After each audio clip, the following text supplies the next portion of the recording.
People at that time called it the Great War. The war to end all wars. That did not happen. It did not end all wars. It started more wars. But that is when globalization took a hit and took the back seat. And it continued.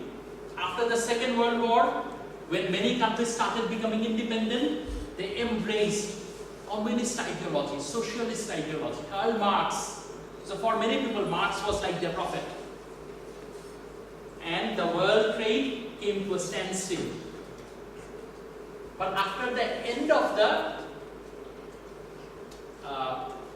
Cold War in 1990, globalization again took off. So from 1950, it started growing, but intermittently it would grow, it would fall, it would grow, it would fall.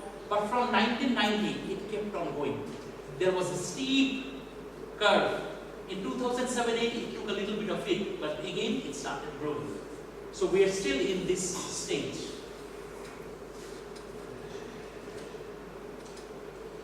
Now, I was talking, let me give you another perspective. I told you that modern globalization started in 1850. So in 1850, in the first phase, from the middle of the 19th century up until the First World War, Britain was the champion. Right now, the way America tells other countries what to do, at that time England used to say. They had the empire, the worldwide empire. They used to claim the sun never sets in the British Empire. All the way from South Atlantic, near Argentina, from there all the way up to New Zealand, it was the vast British Empire.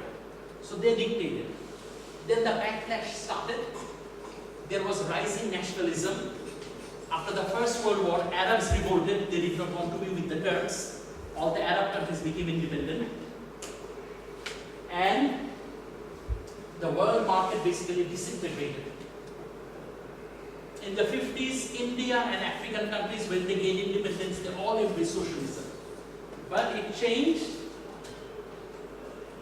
after the Cold War that I mentioned. But then after September 11, again globalization took a hit. But as I mentioned at the very beginning, it is an irreversible process. You can slow it down, but you cannot reverse. You can slow it down, but you cannot take it out of your life. Do you think if I tell you, stop using your iPhone, stop using the internet, stop using Google, you would listen to me or to anybody? Of course not. It is absurd. It is absurd. It is not possible. Now, the extent to which countries are global, some of the criteria we use, economic integration, technological connectivity, personal contact, political engagement, these are all very important. Now, talking about international trade, until recently, USA was the #1 trading nation in the world. Now it is China. US is #2, and China will soon become the #1 economy. Foreign direct investment. I came to Jordan 2 days ago. When I was going to my hotel from the airport, I saw a big store, IKEA, a Swedish store in Jordan. What is it? That's a foreign direct investment. Furniture store, exactly, but owned by Swedish. But they're selling it here. They have a foreign presence. You have many oil companies. You have some Chinese companies also now investing here. So all types of foreign investment come. There is capital investment, capital flows. Just to give you an example, nowadays we all use credit card, we write checks. People don't physically carry cash. But until, I would say, even 50, 60 years ago, people had to carry cash. Now, I am not a rich person. I am a teacher. Teachers are not rich. I have never seen $1 million or pound. Never have seen, I have never seen. But let's say, for the sake of argument, you give me 1 million Jordanian dinar. And let's say you give me 100 dinar note, 1 million. And I put one on top of another. How thick it would be? Big size. 6 inches. If you put $100 dinar bill, make it 1 million dinar, 6 inches. Now let's make it a billion. How tall will it be? I'm not using the word thick, I am talking tall.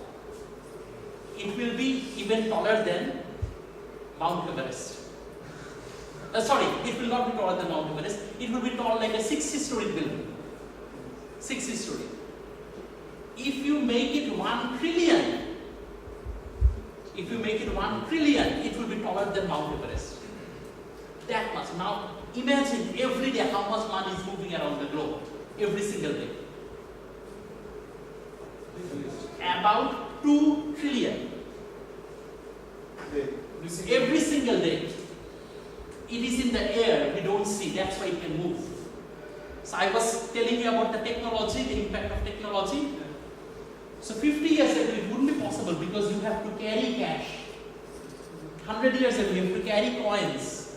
But now, just by the click of the mouse, you can, Through mobiles. yeah, through mobile, you can transfer cash.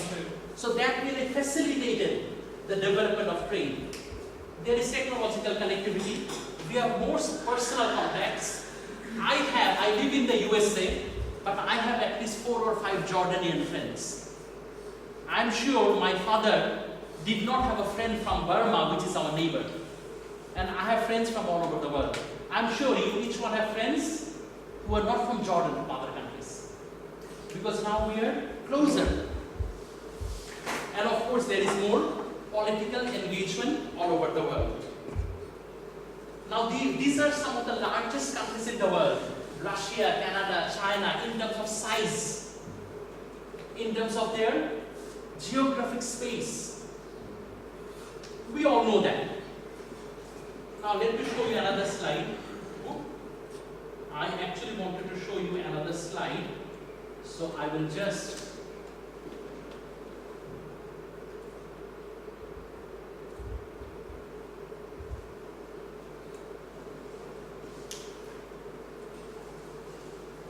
I may have accidentally deleted it from here.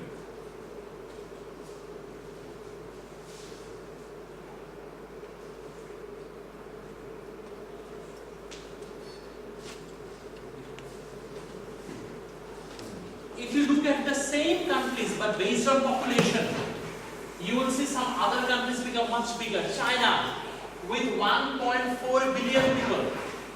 China would be the largest country, followed by India, then followed by USA, Indonesia, Pakistan, Brazil. They all become big countries. And Canada, where is Canada? Where is Australia? You can't even find. So why am I showing you this? Because again, some countries which are small in numbers of population, but they have huge landscape, mineral resources, other resources. So there is again an imbalance. Some people, they have access to greater wealth. Some people, by no fault of their own, they have limited wealth because they were born in a country which happens to be overpopulated and small in size. So we have to understand that there are some imbalances, disadvantages. Somehow we have to overcome those.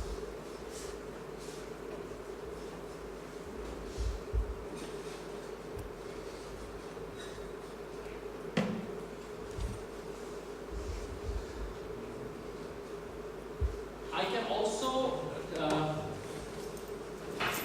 show you some projections. This is 2014. By 2050, this is what the world would look like. India would be the #1 country in terms of population, followed by China, USA, Pakistan would jump to 4, Indonesia, Nigeria, Bangladesh. So all these countries are growing. Where is Europe? Do you see any European country? You don't even see them.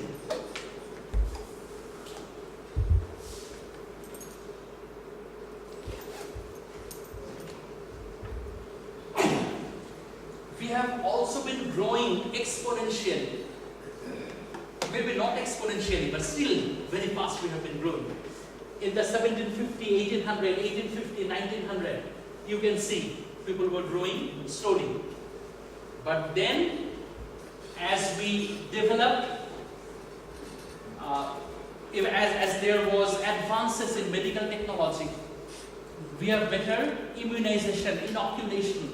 So the result is people live, more children, they survive, they don't die. In my grandfather's generation, probably half of the children who were born, they died before they were 5 years old.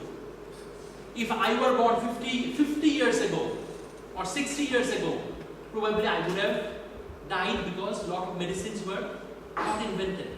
Now almost everybody survives. But birth rate did not fall so drastically.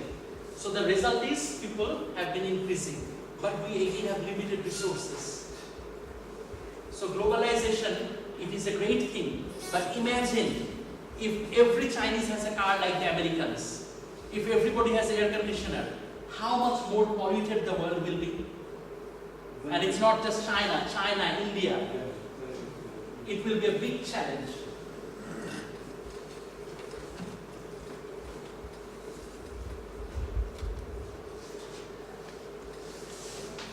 I also want to show you another slide.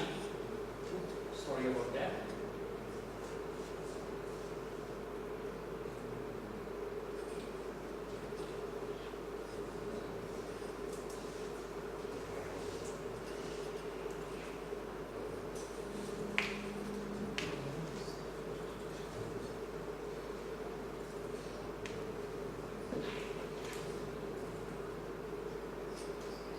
I made a presentation yesterday. I used a slide. I just want to show you that. I was telling you about the role of the Arab traders. Okay, so let us look at this slide. This was the first stage of globalization. Arab traders, they were bringing in goods, ideas, all the way from, this is present-day Xi'an in China, old capital of China. From Xi'an, it would cut through Bactria, which is now in present Afghanistan, go all the way up to Europe, in what would be now this area, Turkey. And there would also be sea trade cutting through India, southern coast of India. Okay, this is where my country is, Bangladesh. We used to make one wonderful fabric. But the traders from Mosul, they used to trade. So the fabric is called muslin. It is not called Bangla, Bengal, Dhaka. It is called muslin. Arab traders took that. And it was not just the goods and ideas. The number 0, invented in India. But Arab traders took it. Even today we call Indo-Aryan. We call it Arabic numeral. Indo-Aryan languages. And Arabic numeral, that became the basis of modern science. After the 0 was invented, one Arab scientist, Al-Khwarizm, he wrote a book, Al-Zabur Al-Muqabila. It was lying and gathering dust in a library in Toledo in Spain. Then one British scientist translated it. An algorithm, you all know that even comes from Al-Khwarizm algorithm. Now using that algorithm, Americans can use drone, and sitting in Arizona, one person like a video game can press a button and the drone can strike someone in Yemen. So again, how Arab traders, they made big contribution at that time. And this was what I call important triangle. And it is again growing. What used to go from Arab in those times? Arabian horses, we read all the stories about Arabian horses. That was like the Mercedes-Benz or Lamborghini of those days. Silk, porcelain, used to come from China, spices from India, ivory, the elephant tusk from India, sandalwood, from Europe, glass, wool, and also slaves. So that was that globalization. Now we are still engaging in trade. Now there is an interesting quote I read. There is a very famous journalist in the USA, Tom Friedman. He did a study and found no two countries that both have McDonald's ever fought a war. We are always fighting with each other. But if you found McDonald's in two countries, those two countries never fought a war. How is it possible? McDonald's is so great it prevented war? No. But it means that when people are integrated to business, they think about their interest. They don't go to war immediately.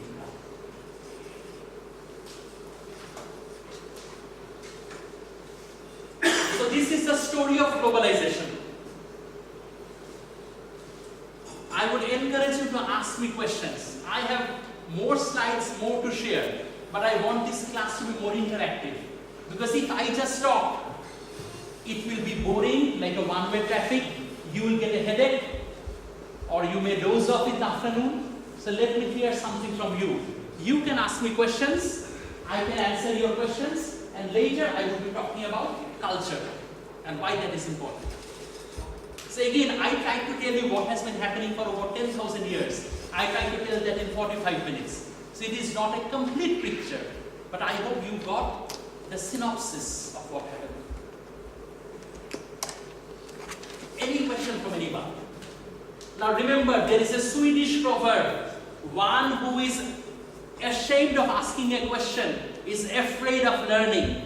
And I know you're not afraid of learning. Yes, sir? You told us about globalization, different things for different people. What do you mean about that exactly? Okay, now I am a professor.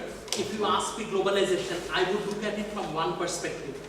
You ask a politician, he would talk from a different perspective. You ask an economist working in the bank, he would think of globalization in a different way. You ask a culturally oriented person, would think in a different way. We all have different definitions. So we don't have one single definition. Now, I'll give you one example. Russia recently annexed Crimea in Ukraine. Let us say Russia takes the entire Ukraine. Russia takes back Belarus. It takes back other countries. And all other countries become socialist. Will America, England, the Western countries call it globalization? No, that is Russian invasion. But if Ukraine joins NATO, European Union, oh, this is a victory for globalization. So Western people look at globalization through their lenses. Now this is my glass. If I had a blue sunglass instead of this glass, everything would be blue. If I wear a red sunglass, everything would be red. So it depends whose lens you are wearing, both professionally and also from political ideology. So globalization means different things to different people.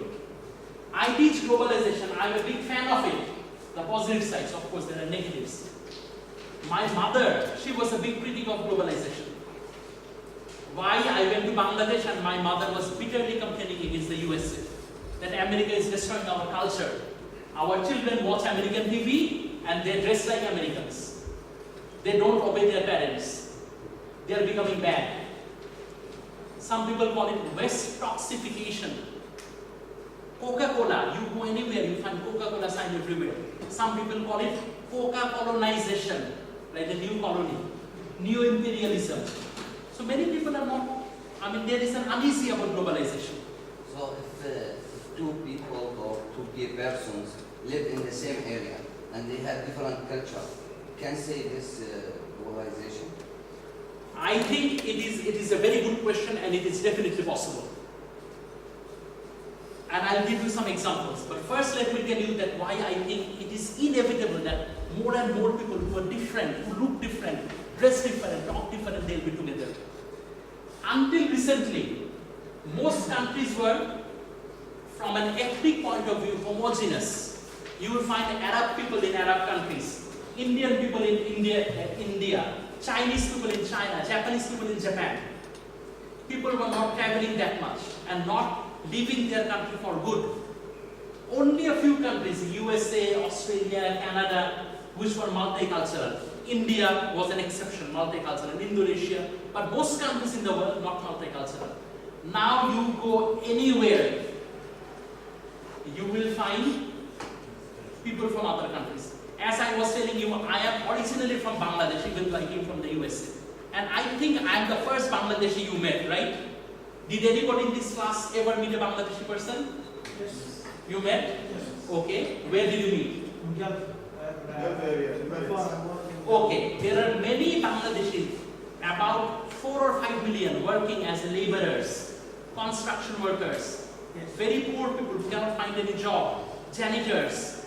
So Gulf country, all the oil boom in the Middle East, it's a good news for poor Bangladeshi people. They cannot find job in their country, they can go to the Middle East. But you can say they are staying temporarily, they will leave. And just to add another point, they are not just in Gulf countries. Jordan is not a Gulf country. But I am sure there are at least 2,000 to 3,000 Bangladeshi just in Amman area. Yes. They all came within the last 3-4 years working in the garments factory. I know that. I have not met anyone, but I know that.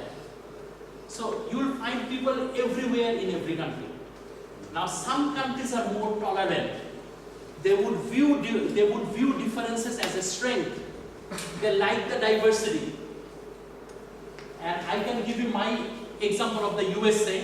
American foreign policy completely messed up. I do not like American foreign policy. They create problems everywhere. But their domestic policy, believe it or not, wonderful. I am a Muslim. In my town, there are not even 100 Muslim people. We can have Eid. In my university, I can get holiday for Eid. During Ramadan, all people, Jewish, Christian, they would come to my house for iftar. My children are learning Arabic. They are going to mosque. There is a synagogue for Jewish people, Christian people can go to the church. Hindu people can build temple. It is possible.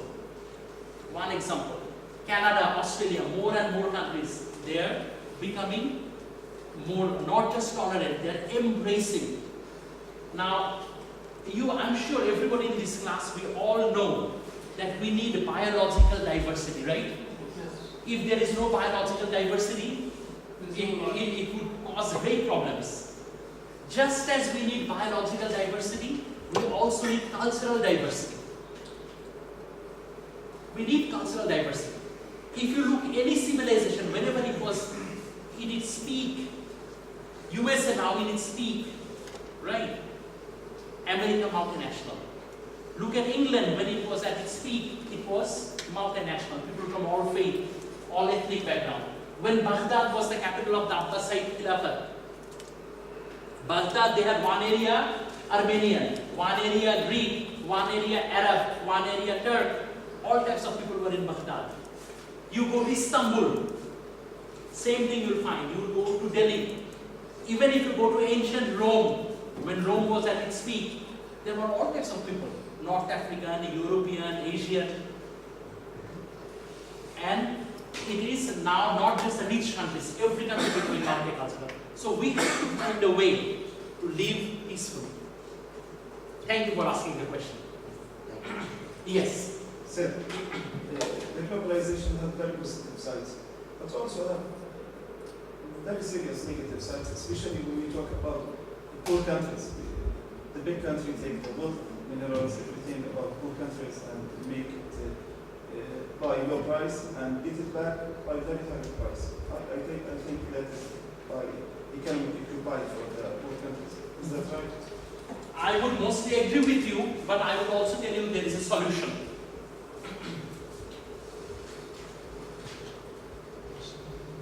I'll just give you one example. This iPhone that I have, American company, but the phone was made in China. I paid a few $100. For Chinese, when they sent the phone to the USA, they got less than $30. And they sold it in the USA for, I got a discount, I don't even know the real price, but when I bought it, it was probably about $500 or $600. So very little money is going to China. Workers, they are working day and night, 24-hour shift. In the USA, Apple executives would go to jail if they treat workers like that. So there is exploitation, no doubt about that. But unfortunately, and I'm using the word unfortunately on purpose, if Apple closes down the factory, the workers would not even have the job. So it is like the least bad option for the poor people. because Chinese firms are not competitive in phone industry. So many developing countries, they are at a competitive disadvantage, but they can overcome.